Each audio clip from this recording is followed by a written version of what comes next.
3 परियोजनाओं के लोकार्पण और एक परियोजना के शिलान्यास के लिए आयोजित आज के समारोह में मेरे साथ मंच पर उपस्थित प्रदेश सरकार में मंत्री जल शक्ति मंत्री डॉक्टर महेंद्र सिंह जी, आपके लोकप्रिय सांसद श्री रवि किशन जी, माननीय सांसद बांसगांव श्री कमलेश पासवान जी, माननीय सांसद राज्यसभा श्री जयप्रकाश निषाद जी, महापौर श्री सीताराम जायसवाल जी, माननीय विधायकगण श्री विपिन सिंह जी, महेंद्रपाल सिंह जी, फतेह बहादुर सिंह जी, डॉक्टर बिमलेश पासवान जी, संत प्रसाद जी, भारतीय जनता पार्टी के क्षेत्रीय अध्यक्ष डॉक्टर धर्मेंद्र सिंह जी, महानगर अध्यक्ष राजेश कुमार गुप्ता जी, जिलाध्यक्ष युधिष्ठिर सिंह जी, स्थानीय पार्षद श्री रामभाल कुशवाहा जी, नगर निगम के उप सभापति श्री ऋषि मोहन वर्मा जी,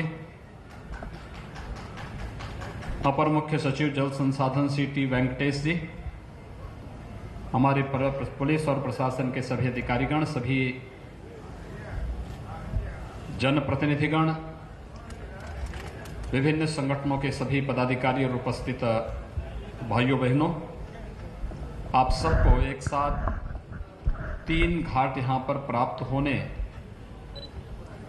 और साथ साथ हावड़बंधा से इस घाट तक आने के लिए सीसी रोड के शिलान्यास के लिए मैं हृदय से बधाई देता हूं।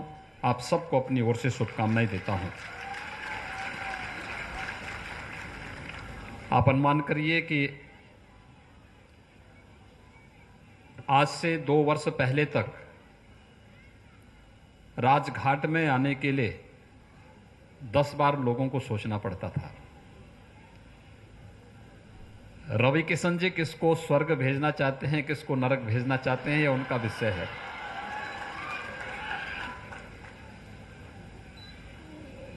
लेकिन जीवन की सच्चाई भी है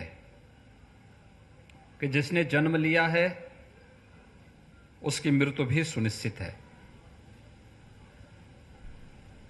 और हर एक व्यक्ति की मृत्यु पर ससम्मान अंतिम संस्कार की कार्रवाई संपन्न हो, साफ सुथरी जगह पर हो, इसके लिए राजघाट पहले से जाना जाता था। लेकिन जितने पर्व और त्योहार होते थे,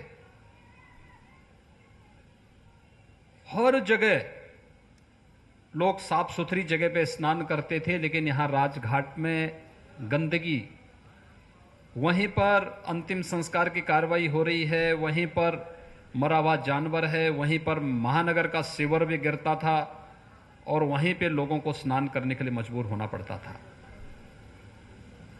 मुझे लगता है कि आज के बाद ऐसा नहीं होगा, बल्कि गोरखपुर वासियों को, पूर्वांचल वासियों को स्नान के लिए दूसरे घाट, अंतिम संस्कार के लिए दूसरे घाट, बहुत साफ सुथरे घाट यहां पर उपलब्ध हम करवा पाएंगे और साथ साथ जितना भी ड्रेनेज और सीवर आ रहा है सिटी का, उसको हम बाहर निकाल करके फिर उसको हम लोग ट्रीटमेंट करने के बाद ही नदी में वह जा पाएगा।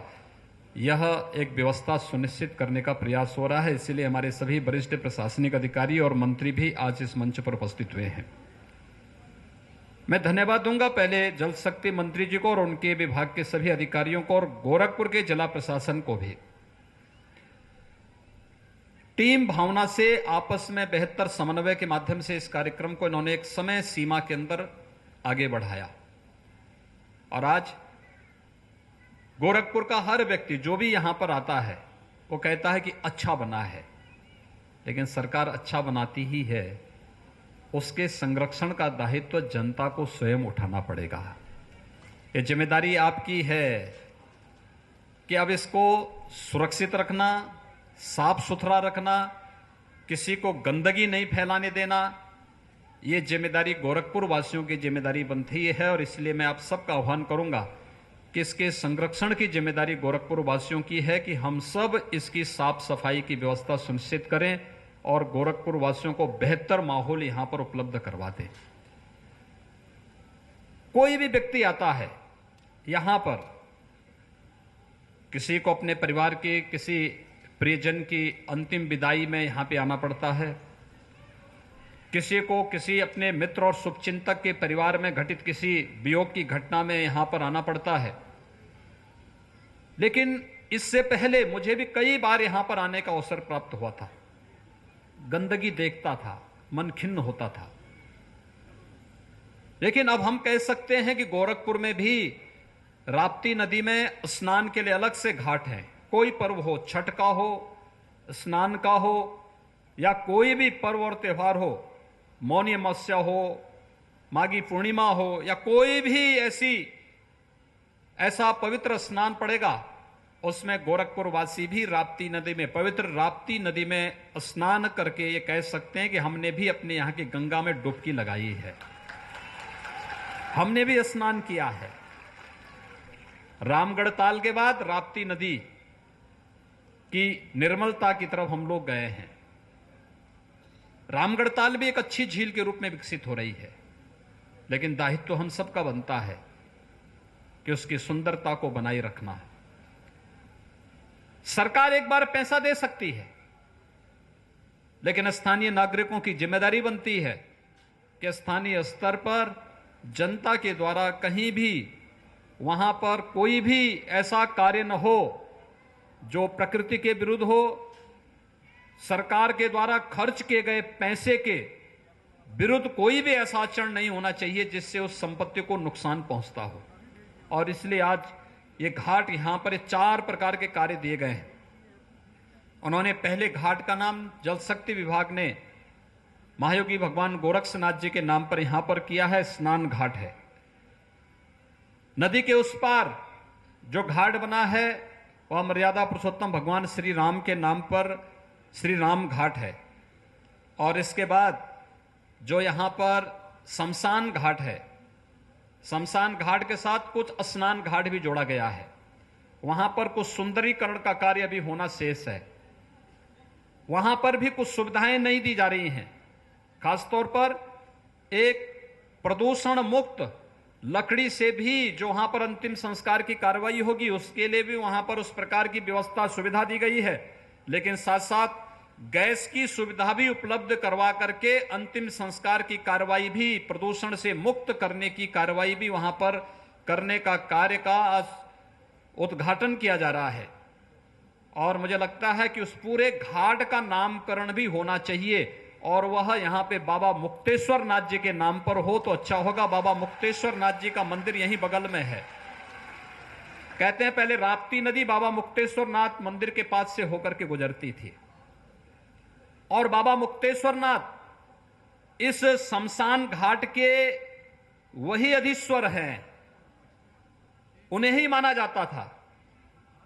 इसलिए उस जो राजघाट है, राजघाट तो इस पूरे क्षेत्र का नाम है, लेकिन जो शमशान घाट है उस शमशान घाट का नाम बाबा मुक्तेश्वर नाथ घाट के नाम पर, सबकी मुक्ति के ही वे अधीश्वर हैं, देवादिदेव महादेव हैं, और उनके नाम पर उस घाट को जाना जाएगा। 3 प्रकार के बोर्ड हम लोग यहां पर लगा करके इस कार्यक्रम को व्यवस्थित रूप से आगे बढ़ाएंगे। एक यह कार्य, दूसरा प्रशासन को, नगर निगम को मिलकर के करना है कि हावड़ तटबंध से यहां पर स्नान घाट पर आने के लिए जो इस सड़क है इसको थोड़ा ऊंचीकरण करते हुए इसको 2 लेन का कर लेना, जिससे आने जाने वाले लोगों के लिए एक सुविधा बन सके और हर एक सीजन में लोगों को यहां पर सुविधा मिल सके। इसके अलावा कोई भी सीवर या ड्रेनेज यहां पे नहीं गिरना चाहिए। लोग आए, स्नान घाट में आकर के, जो सामान्य दिनों में आते हैं या किसी पर्व और त्योहार के समय में आते हैं, वे स्नान घाट में आकर के स्नान कर सकें, इस प्रकार की सुविधा देना। और अगर किसी अंतिम संस्कार के कार्यक्रम में यहां पर आए हैं तो अंतिम संस्कार की रस्म को संपन्न करके फिर भी राप्ती नदी में कोई स्नान करना चाहेगा तो उस प्रकार का स्वच्छ और सुरक्षित वातावरण देना भी ये स्थानीय प्रशासन की जिम्मेदारी है। इसलिए कोई भी ड्रेनेज और सीवर घाट के उत्तर में तो नहीं गिरना चाहिए, यह हम सुनिश्चित करेंगे, लेकिन दक्षिण में भी न गिरे, इसके बारे में भी हमारी राप्ती नदी के प्रति और अपनी नदी संस्कृति के प्रति एक भाव होना चाहिए। यह हम लोगों को सुनिश्चित करना चाहिए। यह कार्य यहां पर हम लोगों के द्वारा अभी से प्रयास प्रारंभ होना चाहिए। अच्छा होगा, यहां पर हम लोग पूजा की परंपरा भारतीय संस्कृति में क्यों होती है, उसके पीछे भी एक भाव है। हम पूजा उसकी करते हैं, शिवो भूत्वा शिवम यजेत, यानी हम जिसकी पूजा करते हैं उसके अनुरूप हम बनना चाहते हैं। हम ये नदी संस्कृति की पूजा इसलिए करेंगे कि नदी जैसी पवित्रता और नदी जैसी शीतलता हम सबके मन में भी आ जाए, ये पवित्रता बनाए रखे, क्योंकि जल संस्कृति, जल है तो कल है।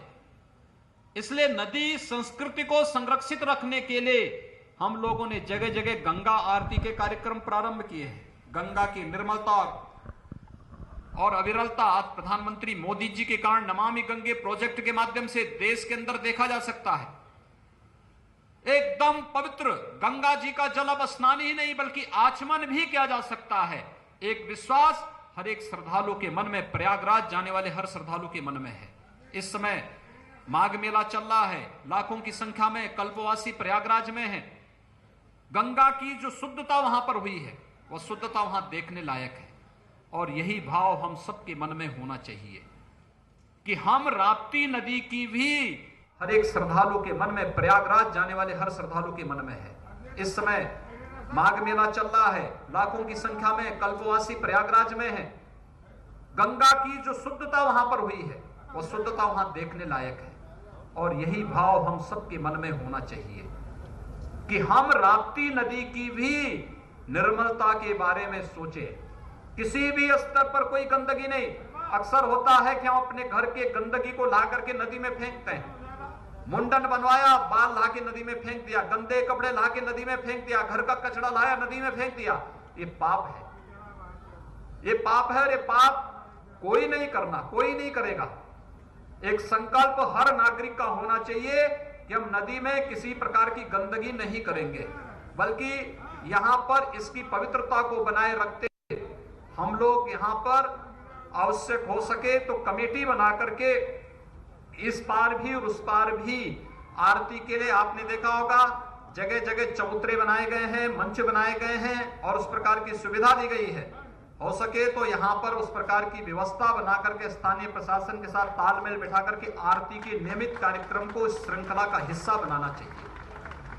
अच्छा लगेगा, लोग आकर्षित होंगे।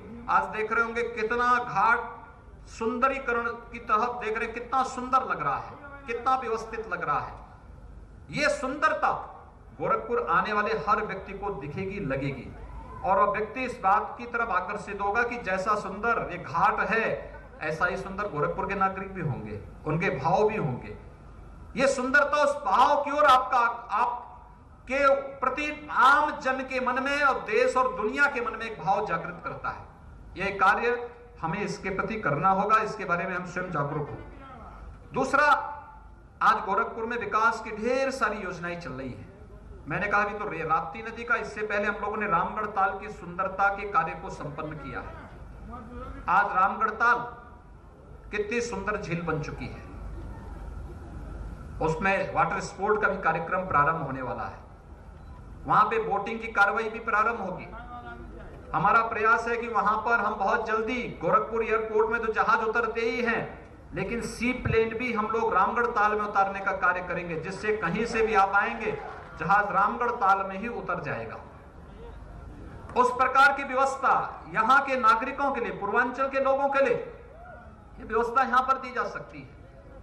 और इसी महीने के अंत में या अगले माह हम लोगों का प्रयास है कि गोरखपुर का जू भी, गोरखपुर का चिड़ियाघर भी हम लोग प्रारंभ करने जा रहे हैं। बहुत सारे जानवर आ चुके हैं। आप देखेंगे गोरखपुर में भी अब चिड़ियाघर में शेर भी और अन्य तमाम प्रकार के जानवर आप सबको देखने को मिलेंगे। बच्चों का ज्ञानार्जन भी होगा, मनोरंजन भी होगा, और आपको अपने फालतू समय में कभी अवसर मिलता है, घर गृहस्थी के कार्य से, अपने सामान्य नौकरी के कार्य से, अपने स्वयं के काम धंधे से, जब भी समय मिलता है तो कहीं कोई मनोरंजन का स्थल हम देख सके, जाकर के उससे मनोरंजन का आनंद ले सके, प्रकृति के संग कुछ क्षण बिता सके।